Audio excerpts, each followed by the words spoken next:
Bueno, les voy a hablar acerca de las extremidades.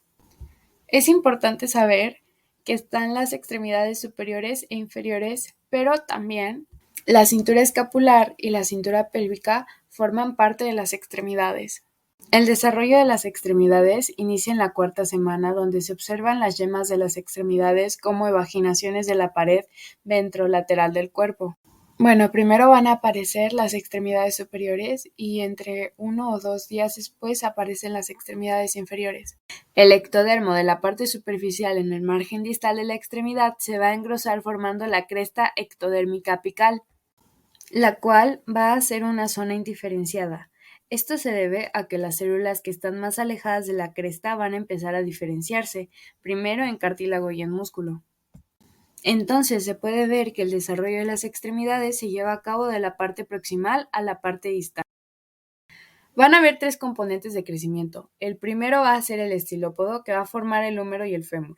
Después va a estar el pseudópodo, que forma radio, cúbito, tibia y peroné, y el autópodo, que forma carpo, metacarpo, tarso y metatarso. En la sexta semana, la parte terminal de las yemas se van a aplanar formando placas en las manos y en los pies, que se van a separar del segmento proximal mediante una constricción circular, pues van a darle una característica muy esencial para las extremidades.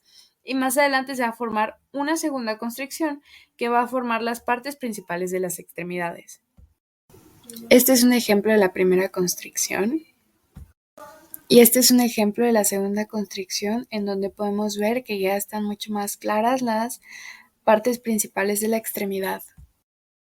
Los dedos de las manos y de los pies se forman por muerte celular o apoptosis en la cresta ectodérmica apical, y se van a crear 4 surcos llamados radios y van a quedar 5 segmentos del ectodermo de la cresta, que son los que van a continuar creciendo. En este caso, pues son los dedos de las manos.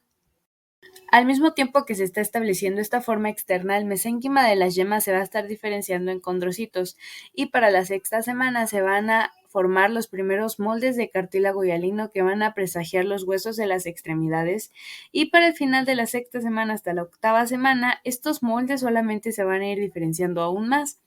Las articulaciones se forman por condensaciones cartilaginosas que van a aumentar el volumen en ciertas partes, y posteriormente va a cesar la condrogénesis, y de esta forma va a quedar un espacio llamado interzona entre los huesos donde no va a haber cartílago.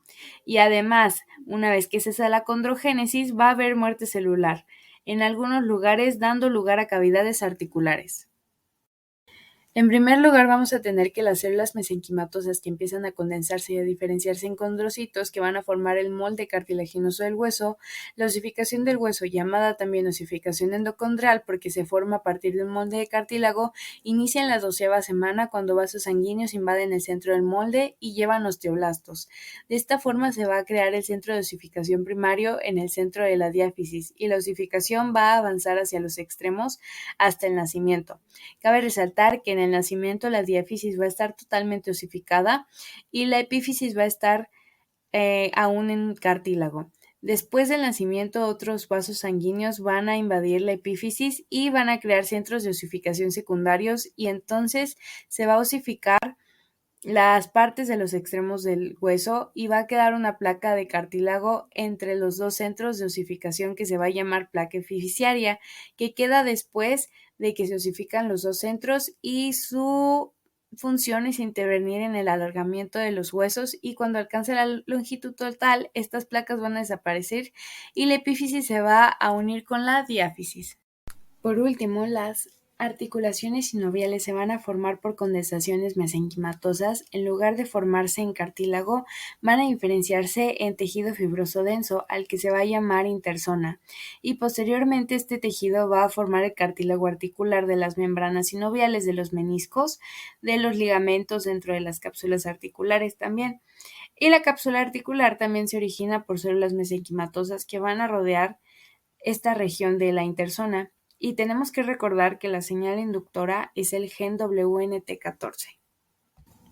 Vamos a finalizar con los ejes. Vamos a tener el eje dorsoventral, el cual el gen WNT7A se expresa en el ectodermo dorsal, que expresa a su vez el factor de crecimiento LMX1 en el mesénquima dorsal, lo que lo identifica como dorsal. tenemos el eje anteroposterior, donde las SAP situadas en la cresta posterior expresan ácido retinoico y a su vez expresan Sonic-Hedgehog, que regula el diseño. Y en el eje próximo distal, este inicia la secreción de FGF10 por el mesodermo de la placa lateral, y la cresta ectodérmica apical es inducida por las proteínas morfogénicas óseas. La confina el gen radical fringe, que está en el ectodermo dorsal, que estimula el SER2 y a su vez expresa FGF4 para mantener la zona en progresión.